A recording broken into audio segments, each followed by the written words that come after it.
তো কিছু কিছু বহিনেরা চিন্তা করছে হারিয়ে কিছু বুঝা যায় না, যেদিন থেকে হালিমা এই সন্তানটাকে নিয়ে এসছে সেদিন থেকে হালিমার বাড়িতে উন্নতি হতে লাগলো। তো তারা কয়েকজন মিলে আলোচনা করছে এই সন্তানটাকে যতদিন ভাগাবো না ততদিন হালিমা গরিব হইবে না, এই সন্তানটাকে ভাগাইতে হবে। তারা ছদ্মবেশে ছলে বলে কৌশলে তারা সুযোগ মিলিয়ে আছে ভাই।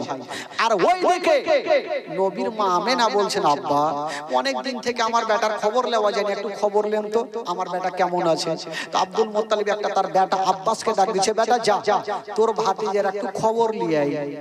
আব্বাস যাবেন তার আগে ঘরের ভিতরে গেল আর একখানা তরবারি নিয়ে চলে আসলো।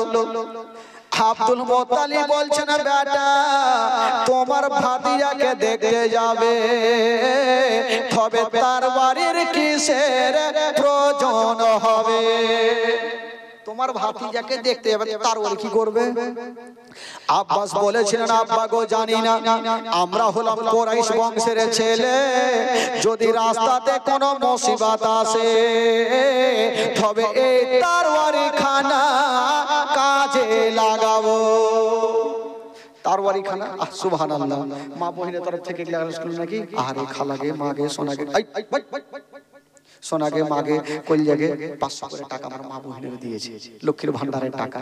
আর আমি জানি এরা নিয়ে এসে আজকে টাকা লাস্টে দিবে, হারঘে গজল শুনবো তাহলে দিব। খালাগে একটু রেডি রাখেন, খালা চিন্তা করিয়েন না, শোনাবো খালা চিন্তা নাই। দুটো আমার মা দিয়েছেন 500 করে টাকা, সুবহানাল্লাহ। এবার আমার নবী কি বলে, আব্বাস তরবারি নিয়ে কিন্তু বেরিয়ে গেল। আর যেমনই মা হালিমার দেশে পৌঁছে জায়গা আছে, আব্বাস ভাবছে হালিমার বাড়ি চিনি না, কেমন করে ঢুকবো। সামনে দেখছেন একটা মা চলে আসতেছিল, আর যে মেয়েটা আসতেছিল গো ওইটা অন্য কেউ নয়, যে মেয়েটা আসতেছিল ওটাই হইল মাইমুনা কুটনি। কারো নাম থাকলে রাগিয়েন না খালা, মাইমুনা।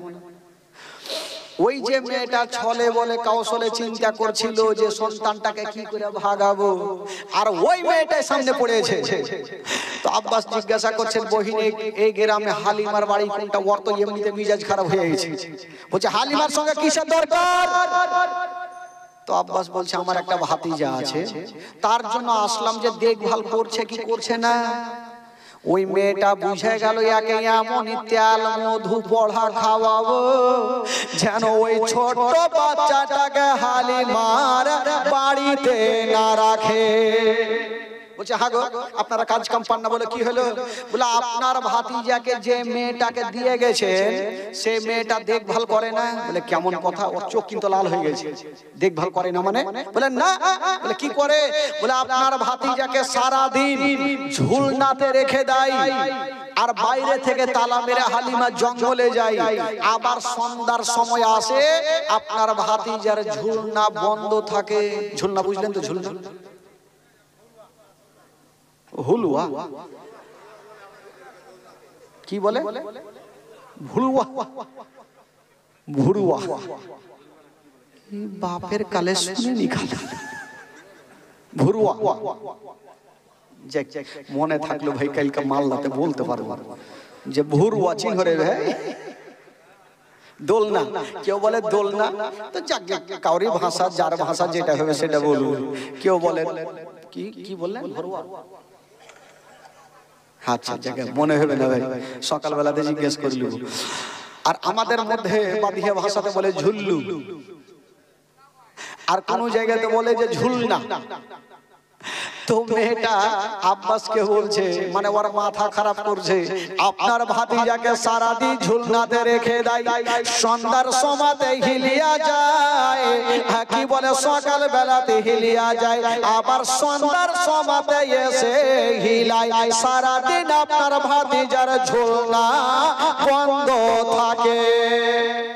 আব্বাসের মিজাজ খারাপ হলো, তোর কথা যদি সত্যি হয় আজকে হালিমার মাথা না কাটলে আমি বাড়ি যাবো না। আব্বাস ভাবছে তোমার কথা শোনার আগে নিজের চোখে দেখবো কোনটা হালিমার বাড়ি। বললে ওইটা। সামনে গিয়ে দেখছেন বাড়ির পাশে দেখছেন তালা মারা। ঠিকই তো কথা, তালা মারা। এবার জানলাটা খুলে দেখছেন, বাবা জানলাটা নবী আরাম করছে না, আর একটা ঝুলনাতে মা হালিমার বেটা মাসুদ শুয়ে আছে, আর দুই কানা ঝুলনা বন্ধ আছে।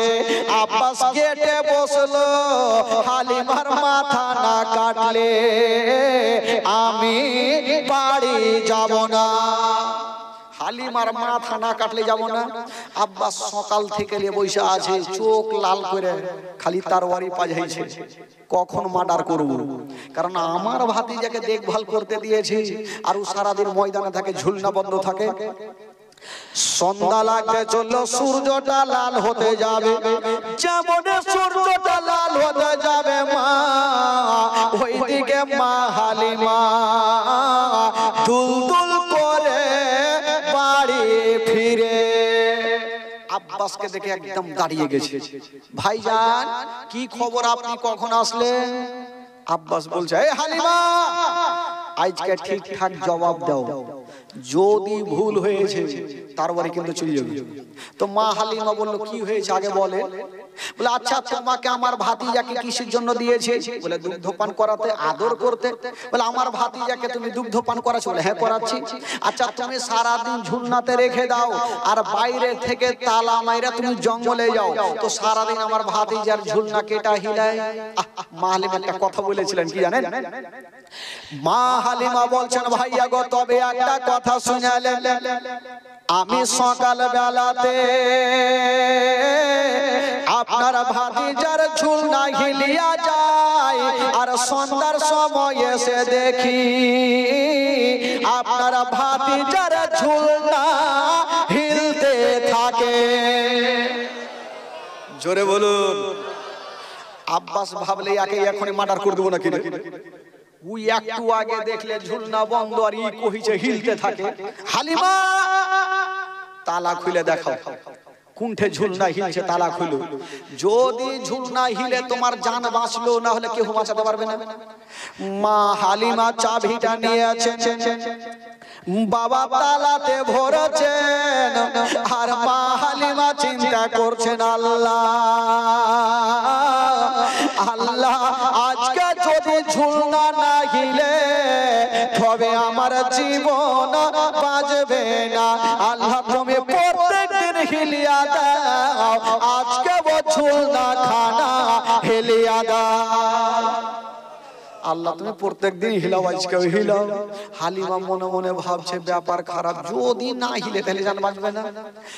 মা হালিমা চাবিটা নিয়ে বাবা তালাতে ভরে যেমনই ঘুরাতে যাবে, বাবা যার দুনিয়াতে কেউ নাই, তার আছে মহান আল্লাহ।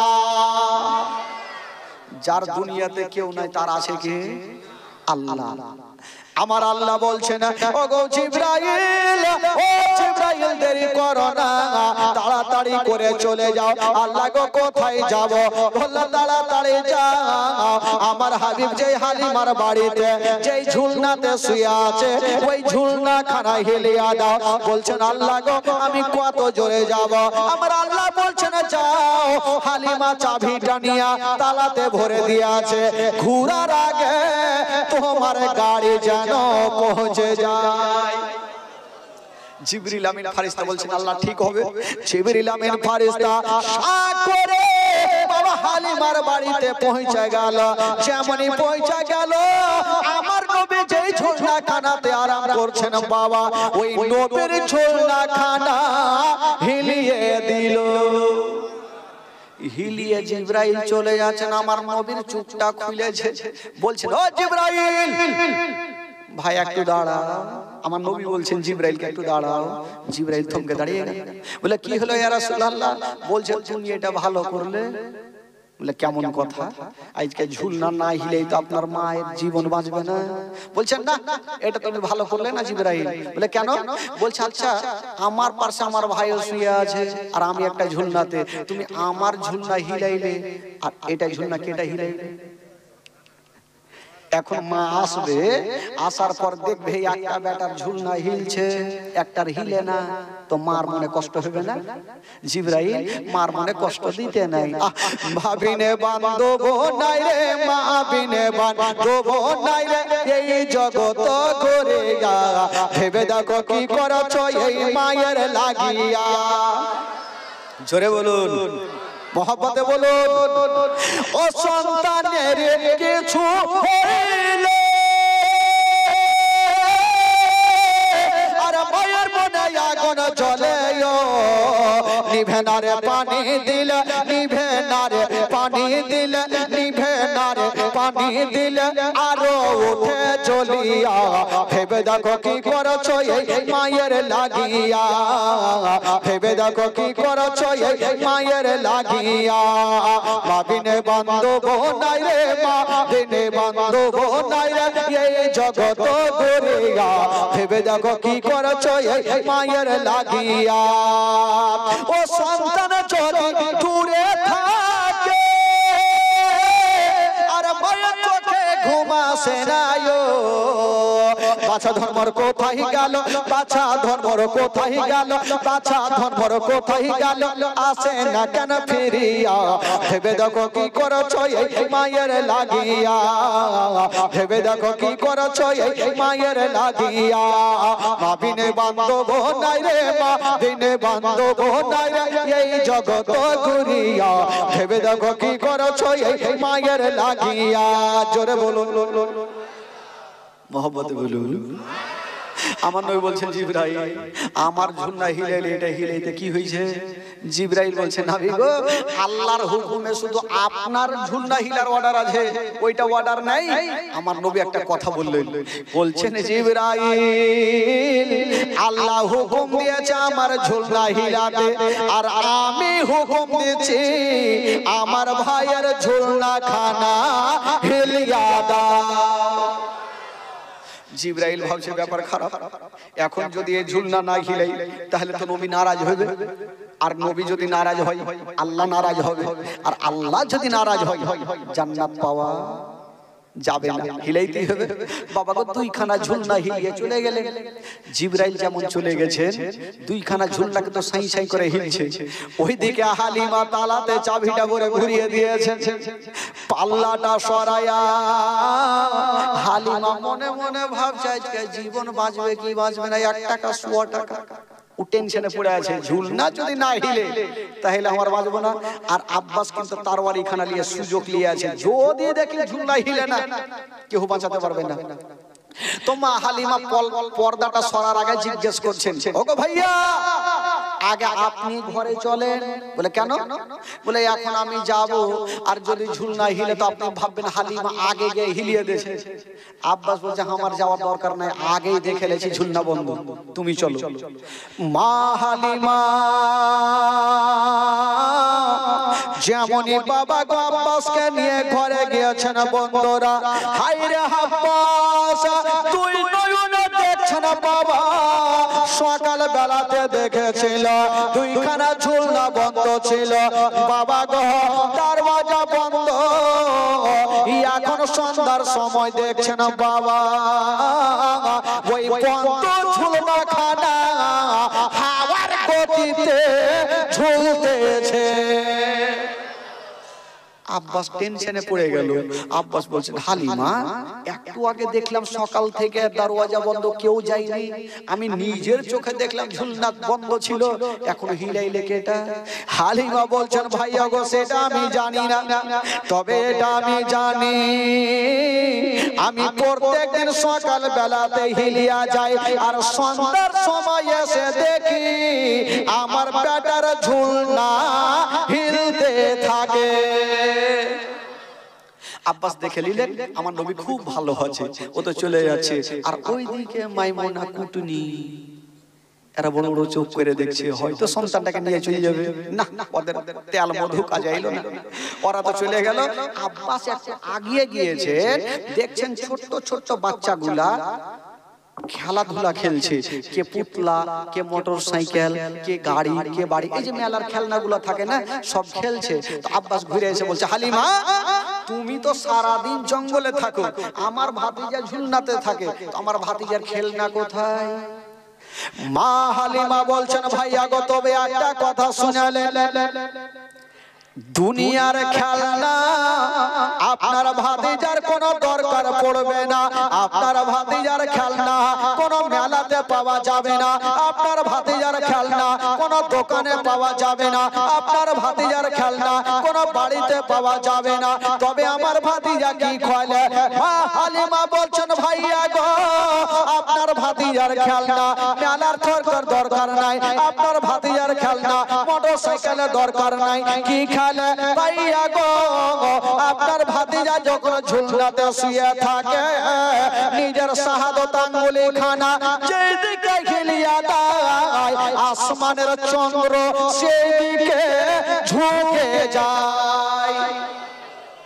জোরে বলুন। তো যার ইশারাতে আসমানের চন্দ্র ঝুঁকবে, তার জন্য দুনিয়ার খেলনার দরকার কি আছে? বাবা গো আব্বাস তো চলে গেল, এবার যাওয়ার পর আস্তে আস্তে আমার নবীর বয়স হয়ে গেল প্রায় 2 বছর। জোরে বলুন। মদিনা আমার ভালো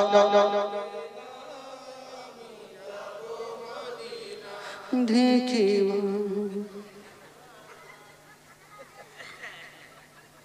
সব শুইতে গেছে, এইভাবে করলে হবে? শুইতে লাভ নাই ভাই, কালকার আমাকে পাবেন না, আপনারা ভালো করে জানেন। কালকে কোনখানে থাকবো, মালদার মাটিতে চলবে 5 দিনের প্রোগ্রাম। তাই যখন আছি ভাই একটু শুনতে শুনতে চলে যাবো, একটু মন থেকে পড়বেন, কেউ চুপ করে থাকবেন না, বাংলাদেশের মতো পড়েন, জোরে পড়েন। আমার ভালো লাগে না আমি যাব মদিনা, আমার ভালো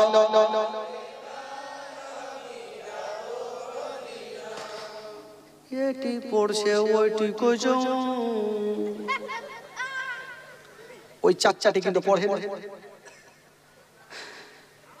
সুবহানাল্লাহ, একটু আওয়াজ দেন ভাই, একটু মন খুলে পড়েন, মনের তালাটাকে ফেলে দেন, বুঝাইলেন আজকে নবীর স্টেজে বসে আছি। জোরে বলুন সুবহানাল্লাহ।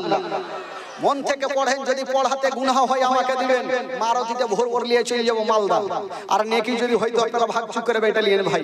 পড়ুন আমার সাথে, পড়ুন। আমার ভালো লাগে না আমি, আরো জোরে হবে, আমার ভালো।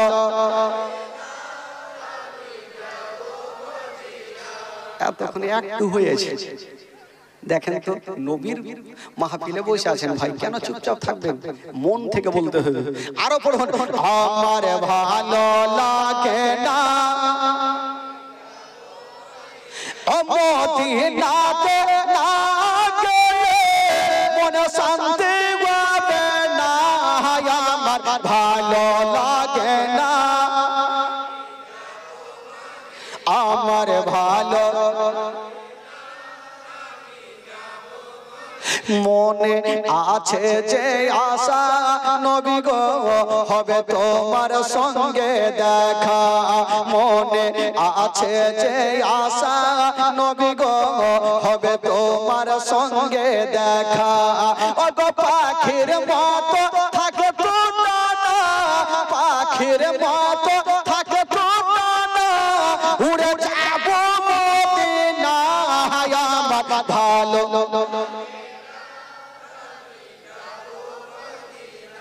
আমার ভালো। 5 ওয়াক্ত নামাজ যারা করিবেন আদায়, জোরে বলুন। আচ্ছা, যারা 5 ওয়াক্ত নামাজ পড়ে একটু হাত তুলে দেখেন তো ভাই, যারা নামাজ পড়ছেন 1 2 3 20। আচ্ছা, যারা পড়ে না তারা একটু হাত তুলে।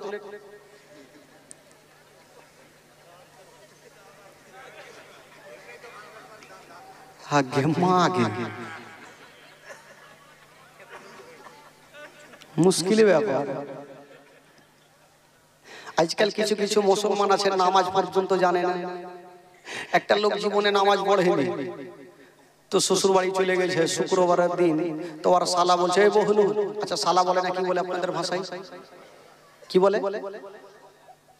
খালা। হ্যাঁ, তো জোরে বলবেন তাহলে না। সালা তোর বহনু ওর বহনুকে বলছে এই বহনু, বলে কি হলো রে সালা? বলে আজকে শুক্রবারের দিন চলো জুম্মা পড়তে। তো বহনু বলছে কেমন জুম্মা? ই দেখেন কোন মুসলমান যে কেমন জুম্মা। তো সালা ভাবছে হায় রে আল্লাহ, কোন বহনুকে বহিন দিয়েছি, ই নামাজি বুঝে না, জুম্মাই বুঝে না। আর আজকে যদি জুম্মা পড়তে না যায় তো গ্রামের মান সম্মান থাকবে না, যে কার সাথে বিয়ে দিয়েছে বহিনে দিয়ে জুম্মাটাই পড়তে আসলো না। তো বহনুকে শিখাইছে, বহনু তোমার হাতে ধরি পায়ে ধরি, তুমি আমার সঙ্গে চলো। বলে তোমার সাথে যে কি করবো?